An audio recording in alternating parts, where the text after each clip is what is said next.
செய்ய போகிறோன்னா எறா மீன் வந்து செய்ய போகிறோம். எறா மீனுக்கு தேவையான பொருட்களை பார்க்கலாம். இப்போ வந்து நான் வந்து ஒரு 4 வெங்காயம் போல் அரிஞ்சு வச்சுருக்கேன். அதை எடுத்துக்கலாம். கூட தக்காளி சேர்த்துக்கலாம். 4 தக்காளி போதும். நான் சொல்கிறது 1 கிலோக்காக. அது வந்து எறா நிறையா இருக்க பழக்கம், ஆஞ்சா கம்மியாகிடும், எல்லாருக்குமே தெரியும். பூண்டு ஒரு 10லேருந்து 15 பல், ஒரு சின்ன சைஸ் இஞ்சி துண்டு, கொஞ்சமாக மிளகு சீரகம்,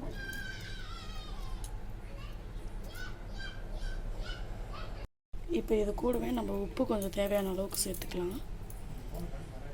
அவ்வளோதான். இதை இப்போ நம்ம மிக்சியில் அரைச்சி கொண்டு வந்துடலாம். கடாய் வச்சுக்கலாம். வீடியோ பார்க்குறவங்க மறக்காமல் லைக் பண்ணுங்கள், கமெண்ட் பண்ணுங்கள், முக்கியமாக சப்ஸ்கிரைப் பண்ணுங்கள். கடாய் காய்ச்சி எண்ணெய் சேர்த்துக்கலாம். ஒரு 50 அளவுக்கு மட்டும் நான் சேர்த்துக்கிறேன். எண்ணெய் சூடானதுக்கப்புறம் கடுகு உளுத்தம்பருப்பு சேர்த்துக்கலாம். கடுகு போட்டதுக்கப்புறம் ஒரு ஸ்பூன் சோம்பு சேர்த்துக்கலாம். இது கூட இப்போ நம்ம வெங்காயம், தக்காளி, பூண்டு, இஞ்சி, மிளகு சீரகம் சேர்த்து வச்சோம்னால அதை ஊற்றிக்கலாம். இதோட பச்சை வாசனை போகிற அளவுக்கு நல்லா கிளறிக்கலாம்.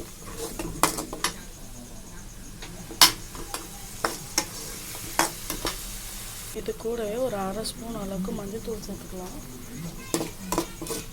மஞ்சள்தூள் வாசனை போகட்டும்.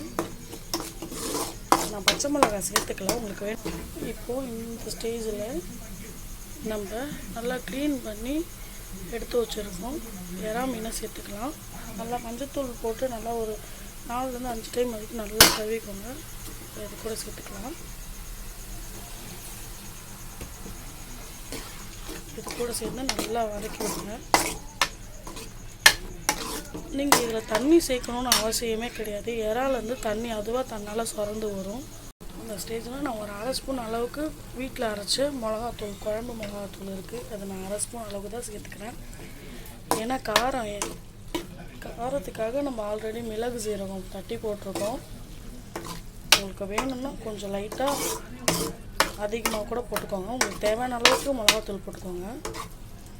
நல்லா மிளகாத்தூள் வாசனை போகட்டும். பார்த்தீங்கன்னா தெரியும் உங்களுக்கு, இறால் வந்து தண்ணி பிரிஞ்சு வர்றது தெரியும். இப்போ இந்த ஸ்டேஜில் நான் சிக்கன் மசாலா கொஞ்சமாக சேர்த்துக்கிறேன்.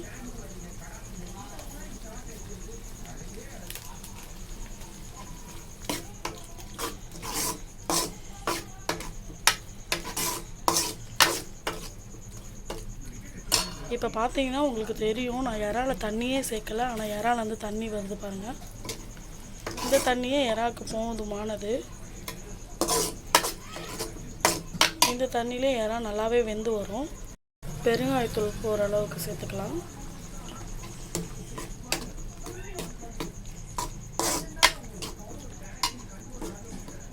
பெருங்காயத்தூள் வந்து நல்ல செரிமான தன்மையை கொடுக்கும்.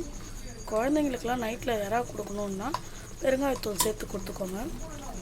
இப்போ பாருங்கள், நான் தண்ணியே ஊற்றலை, ஆனால் பாருங்கள் இறால் வந்து எவ்வளோ தண்ணி வடிஞ்சிருக்குன்னு.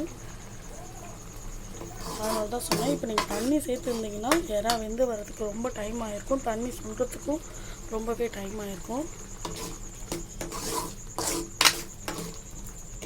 பாருங்கள், நல்லா இறா நல்லா சுருங்கி வருது பாருங்கள். இது ஒரு 5 நிமிஷத்துலேருந்து 10 நிமிஷம் வரைக்கும் நல்லா ஹை ஃப்ளேமில் ஒரு 5 நிமிஷம் வச்சுக்கோங்க. ஒரு 5 நிமிஷம் லோ ஃப்ளேமில் வச்சு நல்லா சுண்ட வேக வச்சுக்கோங்க. எல்லாம் ரெடி. பாருங்கள், தண்ணி ஓரளவுக்கு நல்லா சுண்டி வந்திருக்கு. இந்த டைமில் நான் ஒரு 1/2 எலுமிச்சம்பழம் எடுத்துருக்கேன்.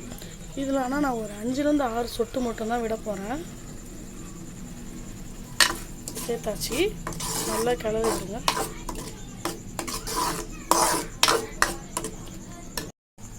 நல்லா இறா வெந்து வந்திருக்கு பாருங்கள். நல்லா சுருங்கிடுச்சு பாருங்கள்.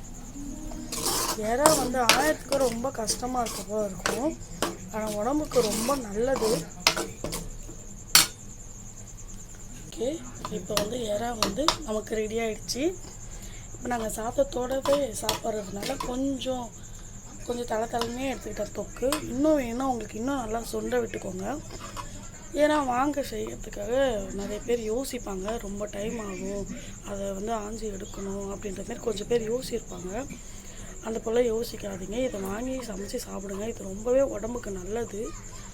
இப்போ நமக்கு இறா வந்து ரெடி ஆகிடுச்சு பாருங்கள், வாங்க சாப்பிட்லாம்.